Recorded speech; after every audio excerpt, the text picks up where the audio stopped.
I've been doing a lot of thinking lately about depression, my depression and anxieties. Specifically for me, because, how can I know what it's like for other people? Um, and I say that because I know that the level of intensity for everyone is different because people handle things differently. People can handle things differently. And not even based on like how you were brought up or your DNA or whatever. Probably your DNA actually, because it's like some people can just be depressed for just like a little bit. They can have like an episode. They can just be like, so this sad thing happened and this sad thing and this sad thing, but I'm like, well, whatever. I'm gonna keep trucking because life. And I'm so proud of those kind of people. Like, just really, life's not the same to everybody, but we do all suffer and we all have misery and pain. Just regardless of any, like, of our status, everyone at least has to, like, deal with the loss of a loved one, all kinds of, like, not even financial crises, but, like, stuff going wrong, like, all the time. And I think it's just that for me, I'm closer to the tipping point of like, this is really bad. I'm going to lose it. It's almost like just depression has just like added like an extra thing. So any small thing just is too much for me. And lately I've noticed that my meds are actually starting to like help a lot more. They've already like from the start made a significant difference with me, but like I think this time around I've got like an added supplement to my thing, and I really think it's making the difference in me. A lot of the times I'm even like, why did I have so much anxiety? Like I can't even remember.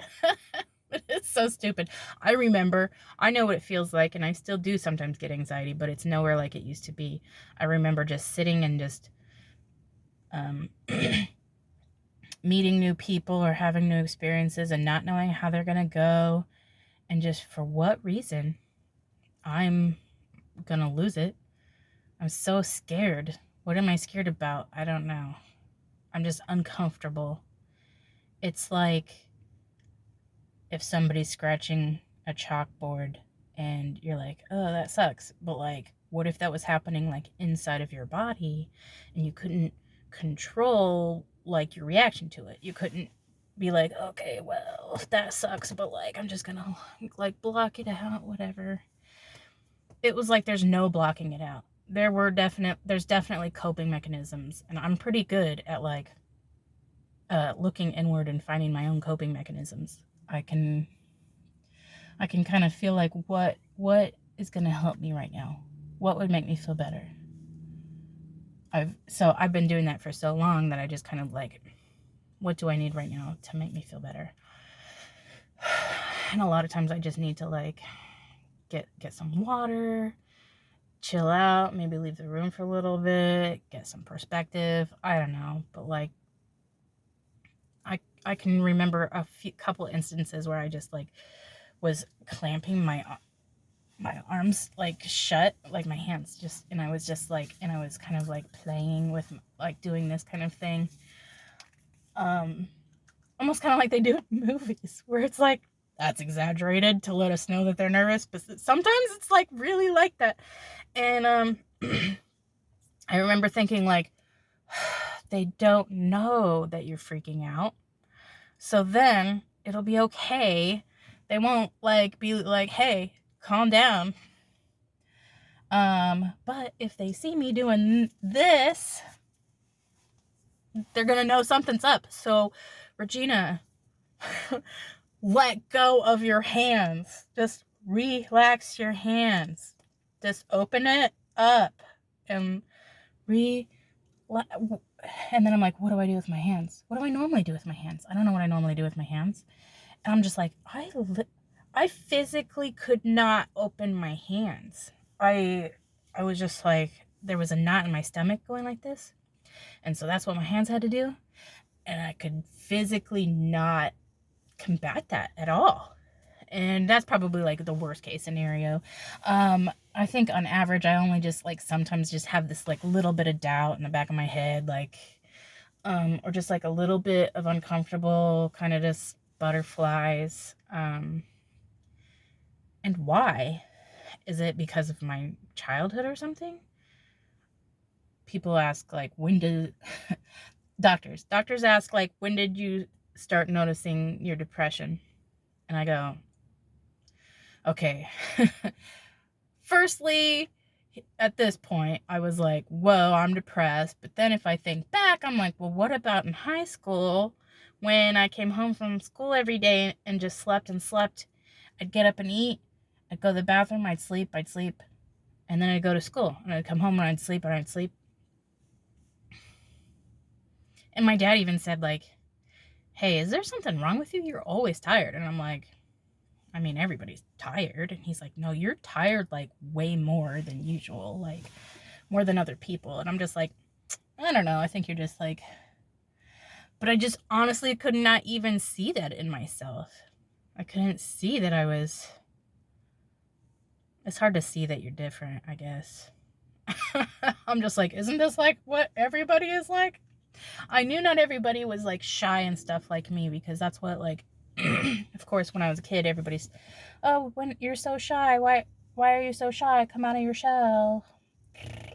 I hate sorry, I hate it. I hate when people say shy, first of all. It got me to like hate the word shy, because sometimes I am just shy, but it's like, it's so much more than that. It's not being shy. It's like, I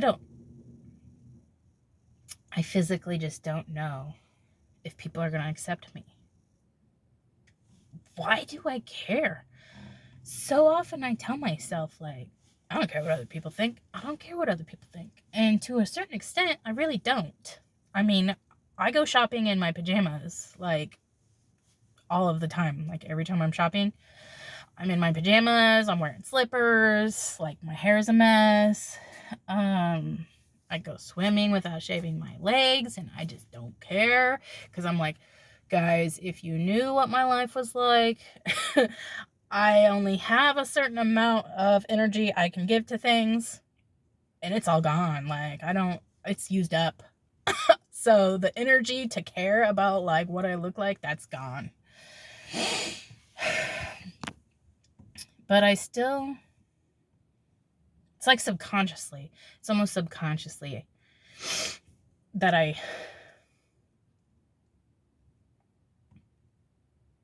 I'm sorry. I recently realized that I have ADHD, and I can't, I lose track of my thoughts very easily, and I get distracted, and then I'm like, oh no, I forgot what I was going to say, and I'm distracted. I better hurry up and think of it, and then I don't. And then I can't think because I'm too, like, frazzled. So I figure it's just easier if I just tell people, like, sorry, I spaced out. I wasn't paying attention. I lost it. I don't know. So I know that this whole story has gone kind of in circles. It's not been tangible, because I did start out talking about depression and immediately went to anxiety. But I think that's because what actually is starting to be relieved is my social anxiety, which, like, I considered not to be the most important thing. I think because it's like, I don't see people very often anyways. I don't get a chance to interact with other people, so, like, to me it wasn't as big of a deal. So let's see. What I was gonna say is that depression is like, what I think about it in my head is like being an alcoholic. And I don't know what it's like to be an alcoholic, except for like movies and stuff. I don't know, but what I feel like I feel like I can sympathize and empathize, based on things that I've heard and seen and know. For example, when an alcoholic is offered a drink and they say, no, I'm an alcoholic, I can't drink, and I haven't had a drink in 16 years. And you're like, oh, 16 years you haven't drank alcohol? How does that make you an alcoholic? Like, you're not going crazy or anything because you're not drinking any alcohol. So, like, how are you an alcoholic? Like, that's, I don't know if anybody else feels like that way, but I think that the first thing, that's what I was thinking, like, well, okay, sounds like you got it under control, you know? But I feel kind of like depression is like that too, where even if I'm not depressed, it's still there. It's still lingering inside of me. And it won't take much to just set it off again. I just can't, I know my limitations. And that's like what with alcoholics. They're like, if I just have one drink, I'll have to start all over again. I'll be right back at the bottom. I have no self-control. All I can do now is say, no, I don't want that drink. Once I have a drink, it will all be over, you know? I guess there's not really a thing like that I can do about that though, because I can't just refuse sadness. But I think what I do is regulate like the type of information that comes to me by like I don't click all these links and stuff. I try not to even like dwell on certain subjects. I try not to listen to sad music.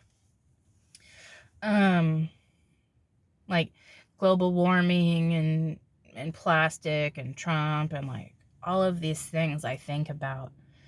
I could just like literally just sit and think about a thing and it just overwhelmingly just like take over me, and I'll be sobbing and like I'll feel like there's nothing we can do, you know? Like there's nothing we can do about global warming. Like we're all doomed because like nobody believes it, nobody cares. How can we turn this around at this point? And so I don't know if this makes me a bad person or not, but I don't care. I'm trying to like keep myself alive for me and my kids. But I just gotta like not care about that stuff anymore. I care. I obviously care, and I obviously don't want to like add to things. But I can't put any effort into like raising awareness and like volunteering and like writing little diatribes. I don't know. So what was I talking about?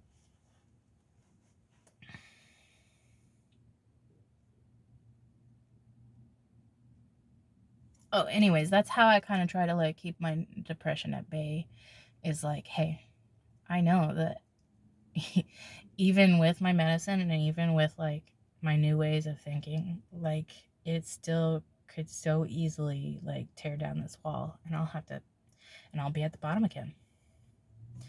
I'll fall down the stairs. Like, okay, so like an alcoholic, they'll just one drink and then boom, they're right back where they started. Even though 16 years of success of never being there, 16 years climbing up this staircase, and they're all the way up here, and they're like, I'm not even gonna go near the stairs. I don't want to fall down. I am gonna take a chance, you know? But then all it takes is that one time, and then they're down the stairs and they're all the way at the bottom, and they're like, it was so hard to climb up these stairs. It was so hard to do it.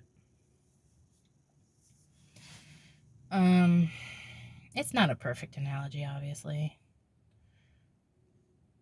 Plus, I don't think a lot of people like I don't think like a lot of you guys will relate to alcoholism. I don't either. But what I'm trying to say is some people have bouts of depression. I'm pretty sure that everyone here has been depressed, had depression, suffered with depression, maybe chronically. But you can be like a normal person and just have like a depressive episode and then come out and be okay. But for me, I think that it lingers in me, and it's just part of who I am, and it's like in my brain chemicals. And like if I ever tried to be like, well, I guess I'm all better, so maybe I can stop taking my medicine. No. No, I can't stop taking my medicine. So when I first got on medicine, it was Paxil, and it was 10 milligrams, which is like the smallest amount that they give you just to like start it out. They have to start out medicine slowly because you have side effects for like a little bit. Sometimes the side effects go away, sometimes they don't.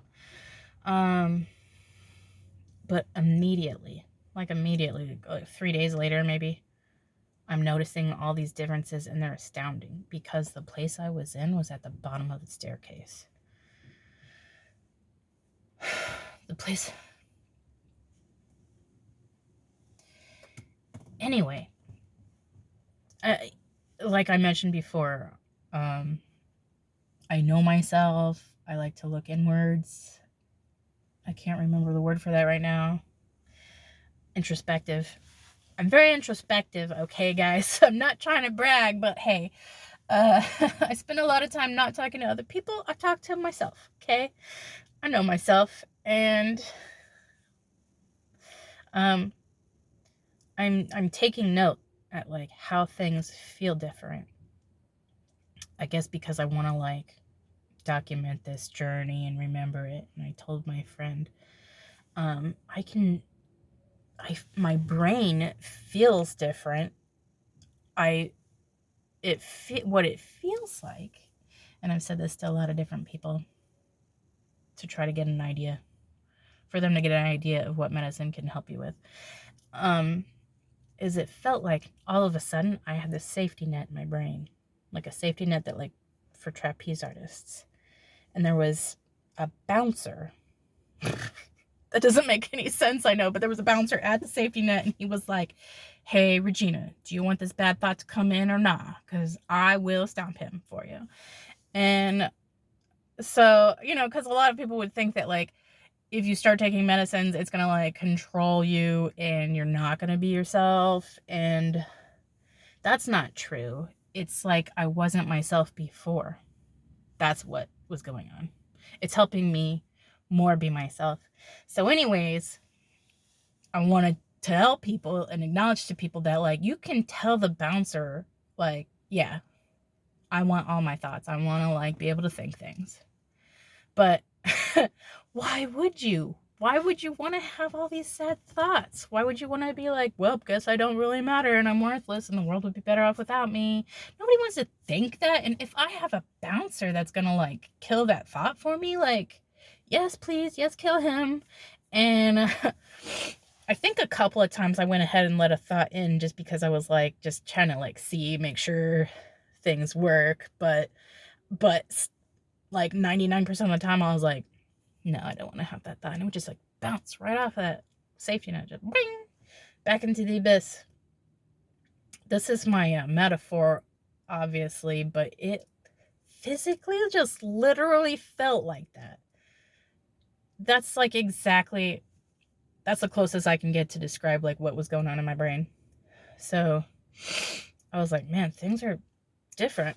So then, like, a day later, I went to the park. It was Fairbanks, and I'm walking along the Wabash River, and I'm looking at the trees, and they're so green, and I'm just like, the sky is so blue, and the colors are beautiful, and nature is beautiful, and I'm just like, oh my god, life is gorgeous. And I don't know what happened. I've heard a lot of people before say that, like, literally things look cloudy and stuff when you're depressed. And I feel like, did my eyesight literally change? Was I, like, literally not seeing colors? Like, this doesn't make sense, but I know that these trees are greener than they've ever been. And I just started crying because I was like, what I said was, I can't believe I was gonna kill myself. I can't believe I wanted that. I'm looking around at life and it's amazing, and I'm just so happy to be alive. And I'm like, How was that possible? How was that possible that just like 4 days ago I was so desperate that I just like, I so did not want to be alive. And just 4 days later, on 10 milligrams of Paxil, I'm looking around at life going, I cannot believe I wanted to die. I can't believe it. I can't even fathom it. Like, why? Why did I want to die so bad? And of course, oh, do you want an answer to that question? No, I don't. I don't want to remember why I wanted to die so bad, okay? So just boing. But I share that story because I think it's very significant in that, like, for one thing, the small amount that I was on, and that's like the difference that it made in me is just bonkers, because it's like I was fighting so hard on my own that just like that little bit of help is just really all I needed. Just a little, like, I knew how to fight. I knew how to fight hard for my life. I'd been doing it. All I needed was just this little lifesaver. And then, like, okay, I can work with that, you know? But a lot of people, like,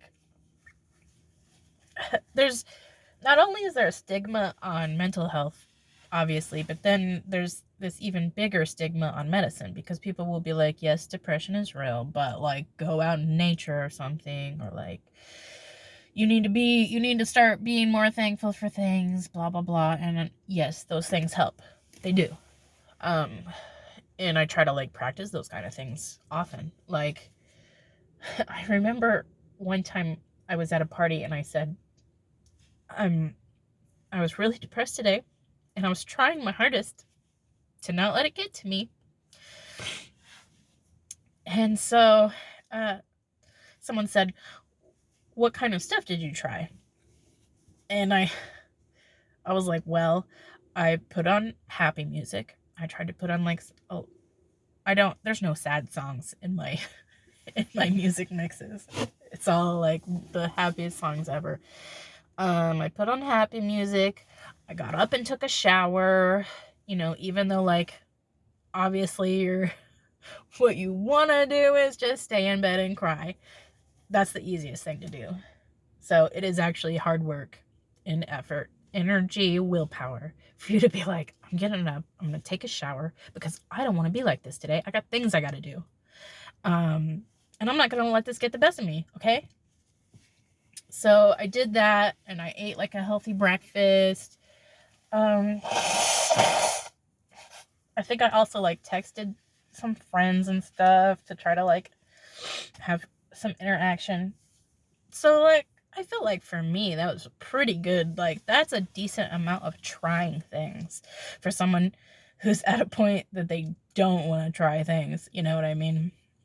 Like, I feel like that was impressive, is what I feel like. I'm impressed with myself just for doing that kind of stuff, instead of just being like, I'm not even gonna go to this party because I don't want to see people, and I don't want to talk to people because they're gonna say, you know, you look kind of sad. Are you sad? Like, what's wrong? Is something wrong? And then of course, like, I'm gonna just floodgate open, you know. A lot of the times I have to just like, I've worked at this facade for so long that I'm really good at lying. And it's scary. I don't want to be good at lying. But I am. I'm really good at lying. People wouldn't know. You wouldn't know. But I think maybe the majorest thing is that I lie about feeling good.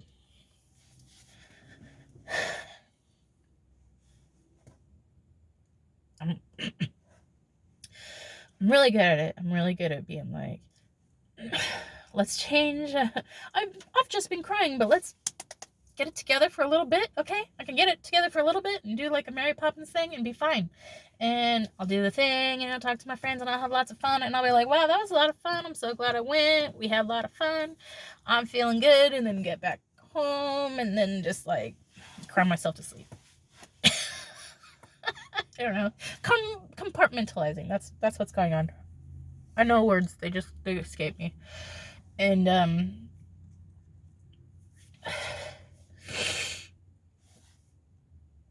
I'm already crying, so I might as well just tell this story.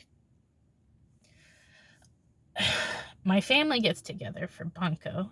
It's this game where, like, basically you don't have to think too hard, and it's like one at a time.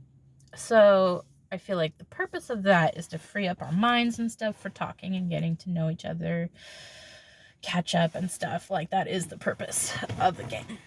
And I was doing it for maybe 2 or 3 years, and I loved it. I was so happy to get to know my family members a little bit better.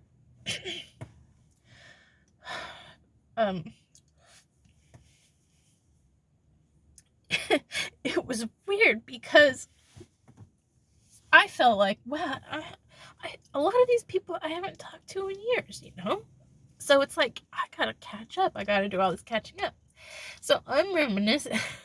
the first few times, all I could do was just like remember back years ago, and I just like reminisce to like remember all these memories. I just want you guys to know that I remember these things and they were significant to me, and I think about it, and I love you. And because I feel like because people don't see me a lot, that they might think that like I don't think about them, but I do. I think about everyone that's ever been in my life, and I love my family so much. It's very important to me.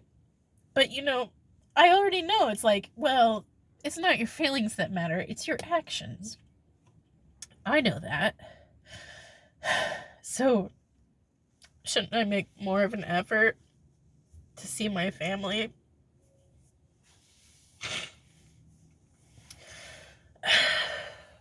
But right before COVID hit, I was at kind of like at the bottom of the staircase a bit. My new meds were not. They had this bad effect of like if I skipped one pill, I'd be majorly depressed for 2 weeks straight. No, 3 days. Sorry.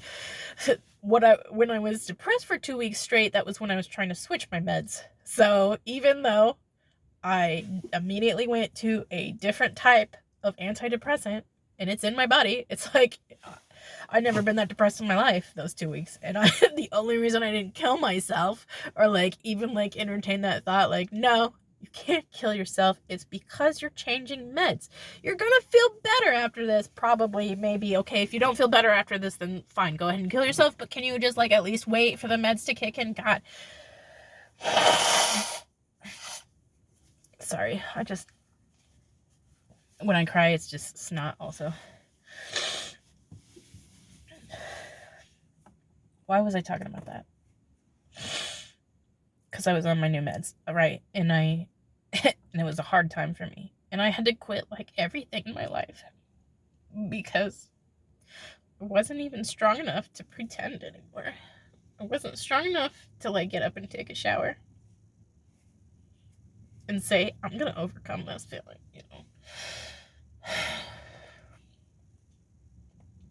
It's not just in your head, it's physical. It might be something that you can't see, but it is physical. The chemicals in your brain, and all these different parts of your body are affected. It is physical. And it's heavy. It's so heavy. It's just like a weighted blanket covering you, sitting on you.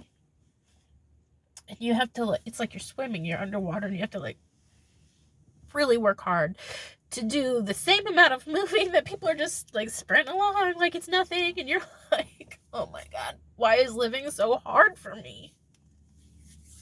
What is the advantage that all these people have that I don't have? And it was serotonin, I guess.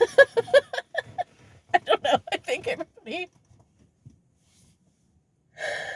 I tell you what, though, like starting medicine and like realizing how like other people live, having like a different point of view, completely a new perspective. Just, it was almost like if you could be someone else.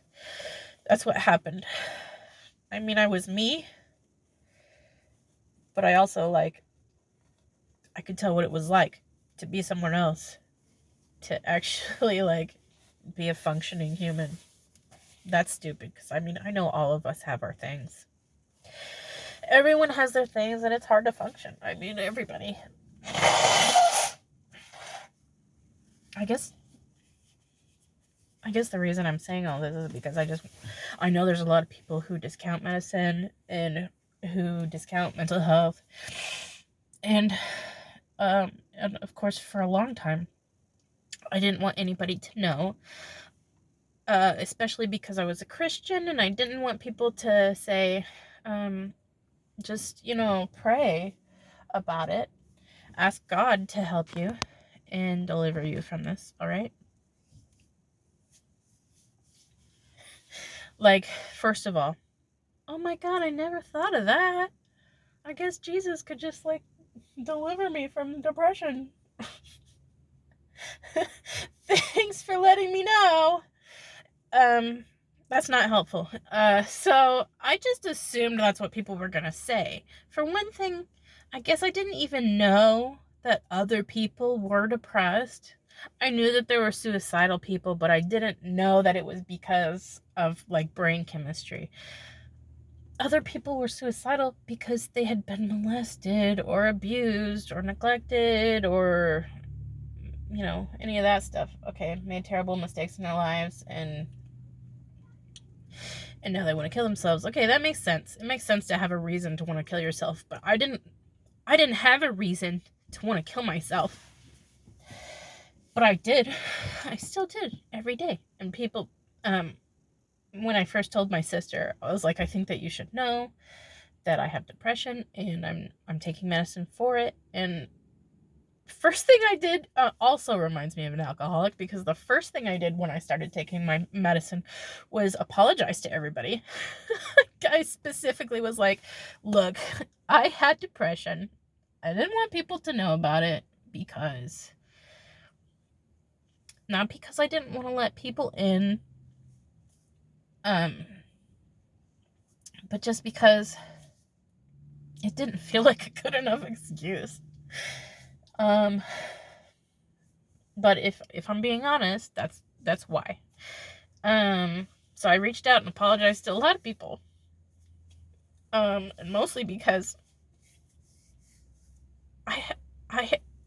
I'm so bad at, like, reaching out to people to be like, how are you? And, like, do you want to catch up? I think mostly because, for one, like, people don't want to do that. But also, Facebook, it's like, shouldn't you already know what's going in my life? I posted it on Facebook. And it's like, first of all, I don't read everybody's Facebooks, okay? I mostly just get on there for memes, if I'm being honest. Like, every once in a while, I'm like, I haven't heard from so-and-so in a while. Let me go to their Facebook and, like, read their stuff. Oh, it's all memes. Anyway, so, never mind. I'm not saying anything bad. That's all I post. Except for, of course, I try to post things that mean a lot to me so that people can have some insight into my soul. I'm trying to open myself up. You guys are my friends. But anyway, I digress. What was I talking about?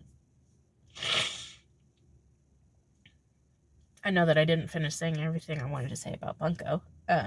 Because, okay, so it was really good seeing everybody. It was great. I still had anxiety. I had some social anxiety. One thing was there's a lot of people in the room.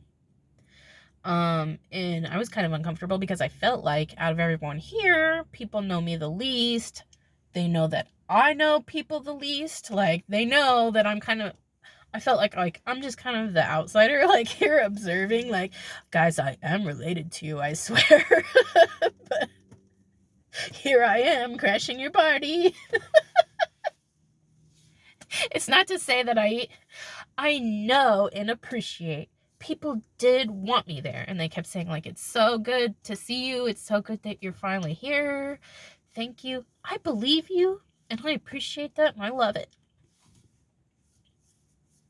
But like I said, anxiety is just like something that you just like literally cannot help. I can't control this. So I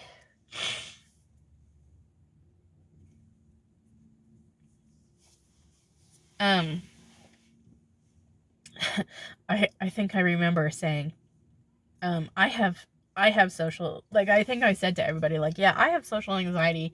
I even feel a little bit of anxiety right now. And, like, I know you guys, and I like you guys, and I know that you love me. And I still have a little bit of anxiety, and I think I kind of downplayed the amount of anxiety that I had. I'm having anxiety right now because I'm trying to record this video and make a solid point that I'm probably not making, and I'm waiting for Kylie to come out of swimming, so I keep checking the door. It's really throwing me off. Like, where is my thought process? Anyway, so I got to the point where, like, it was just physically, for me, it was just too much. Sometimes I was really looking forward to going. Most times I was like, I have to get out of my funk. I have to take a shower. I have to, like, actually go outside and drive and, like, see people and smile and laugh and pretend like nothing's wrong with me. Or at least, like, that not a bunch of stuff is wrong with me. You know, I could be like, well, things aren't going great, to be honest with you. Like, blah, blah, blah. But, like, you know, whatever. I'm not completely 100% depressed about it. I'm not thinking about killing myself. Don't worry about that. You don't have to, like, call people. I'm fine. I'm gonna be fine, okay?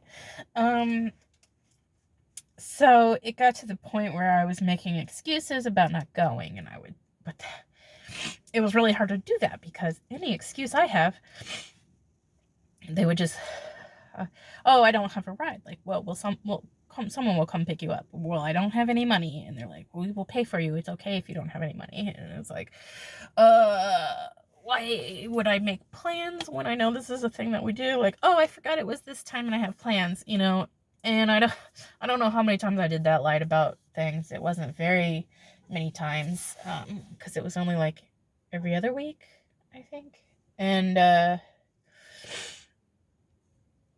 eventually I just, especially after, like, getting on the medicine and things, realizing a lot of things about myself, reading things online and seeing that other people have depression, other people have anxiety, other people feel the same exact way as me, sometimes worse.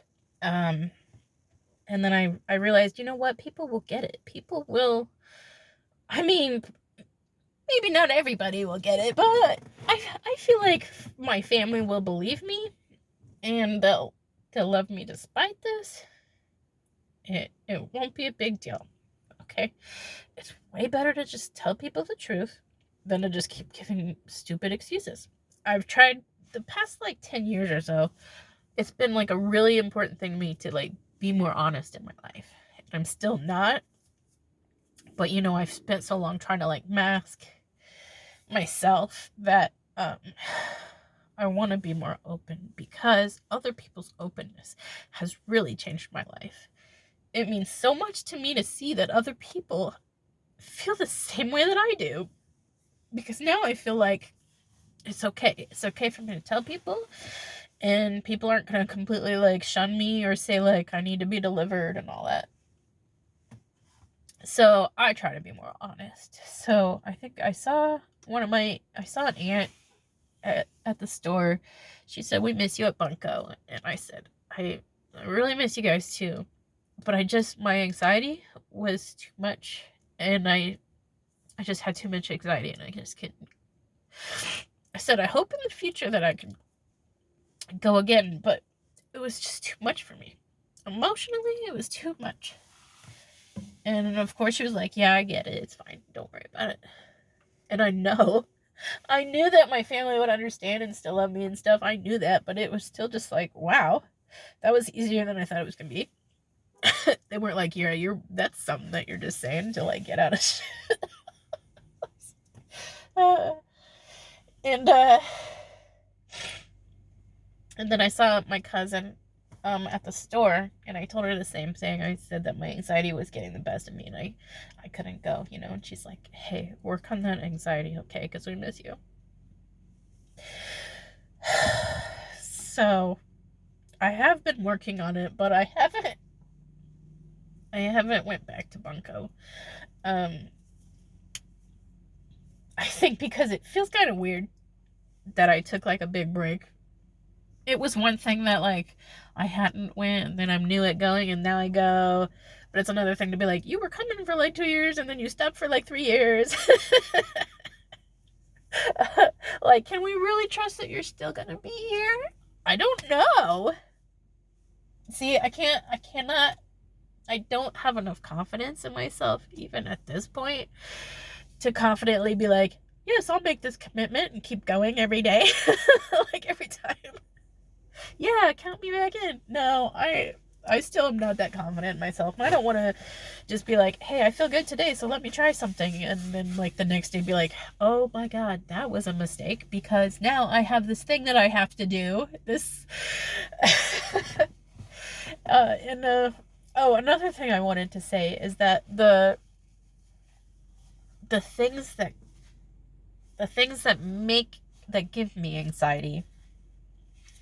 For one, there's obviously this hidden element of I don't know why I have anxiety. It's just me. Maybe I shouldn't, but I do.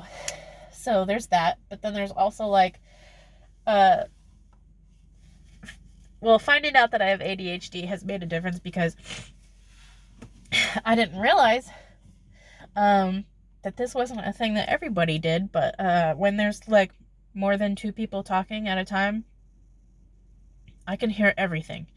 I can hear it all, and it's kind of like I have to kind of like funnel in, focus on the person who's talking to me, and I have to like look in their eyes, look at their mouth. I'm listening to the words you're saying.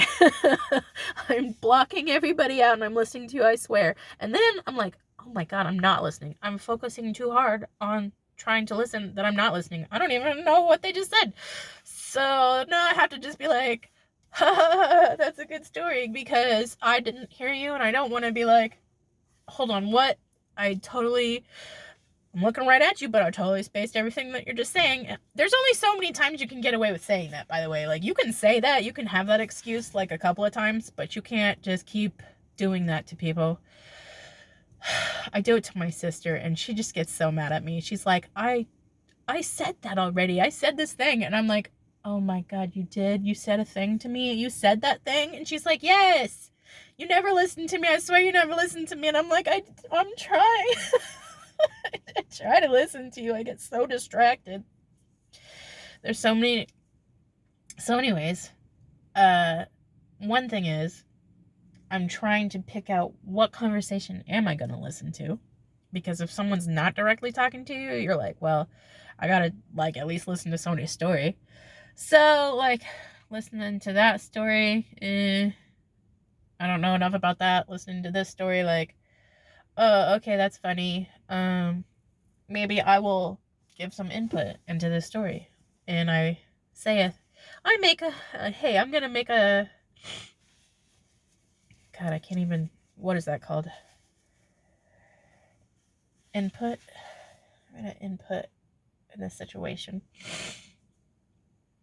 And if I say a thing, and like, for one, if someone interrupts me, if someone like doesn't even hear me and they just keeps talking, that's normal stuff that happens all the time, and I don't take personal offense to it.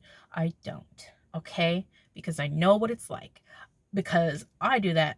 I interrupt people all the time. I get really excited about a thing, and I just, hold on, let me say my thing. And I know that kind of stuff's not personal. I know it's not. And I don't take it personal. I want you to know that I don't.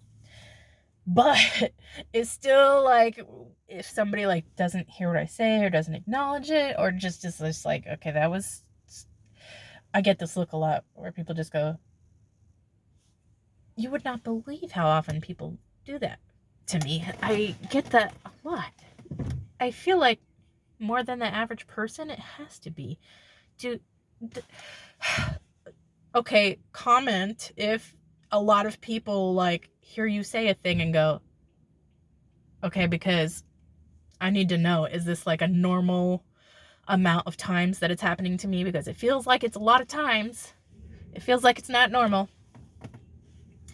I'm really anxious because Kylie's not coming out yet, but like a bunch of people have already come out. Kylie's always basically the last one to come out. She always forgets everything and has to go back. I wonder where she gets that from.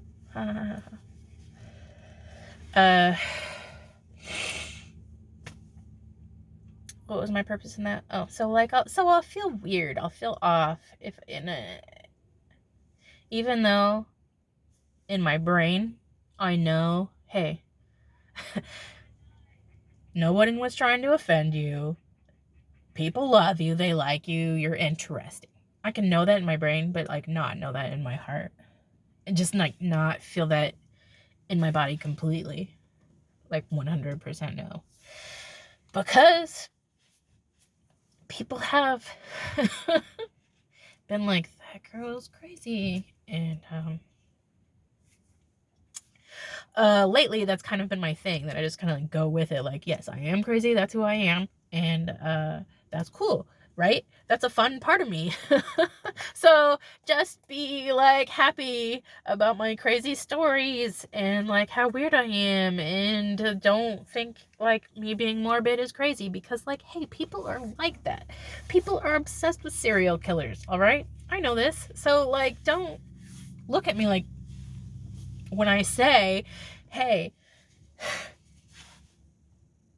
I said to my brother's girlfriend once, a long time ago, not Tasha, I said, baby, shaken baby syndrome is so sad, because did you know that they don't die right away? You've actually like their brains get liquefied and they die like a very painful, long, painful death. And it's tragic. And I feel like the importance of that like little fact is just to be like, wow, that is very tragic. Let's make even more sure that this doesn't happen. I feel like it's an important part of like raising awareness, but I don't know. I hear these things and then I just say them, and obviously nobody wants to think about, first of all, shaken baby syndrome. People don't want to think about that. And then people don't want to think about that like, oh, not only is this baby dead, but it died a very painful death and its brain liquefied. Like, thank you for that image, Regina. God. So that's why I get like, I'm sorry. It's something, I don't know. For one, I don't have very many social interactions. So that's why I am so socially awkward. I know that. There's a lot of times, and there's so many times where I'm like, Regina, don't talk about gross stuff while people are eating, because that's a thing. People don't like to hear about gross stuff when they're eating. It doesn't bother me. So a lot of times while I'm eating, I'm having lunch with people, I'm like, oh my God, have you ever seen a cat give birth? And every time my husband's like, Regina, I don't want to talk about that right now. I'm trying to eat and my drink is red, and like, shut up. And I don't know how many like years he's had to be like, this is not the time for that. I feel bad. He's got a queasy stomach, and I'm just like filled with all this crazy knowledge. So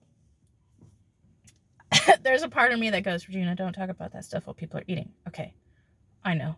I'm not going to talk about that while people are eating. And then there's another part of me that's just like way too excited. And I'm just like, I haven't talked to people in a long time, and I'm really excited to talk to people. I love people. I haven't been out of the house. The only people I talk to are kids, and they're annoying. And I love my kids, by the way, but still. So, misconception that introverts don't like people. Probably because sometimes they say it. Some introverts are like, I just don't like people. I love people. I love talking. I love listening to stories. I love it. I just run out of emotional energy very quickly. Remember, like, I only have like this much energy, like, and it'll go and I won't have any more energy, and I'll just be like, I don't care about your problems. Or your problems are too much. Now I'm really, really sad and I don't know what to do. Like, I will take on the sadness of someone else's situation so quickly. And it's like, I try to be like, look, there's nothing you can do about it. Move on. It doesn't matter how, like, woke you are and how much you're like, I know how to deal with this problem. I have coping mechanisms. It doesn't matter because it helps.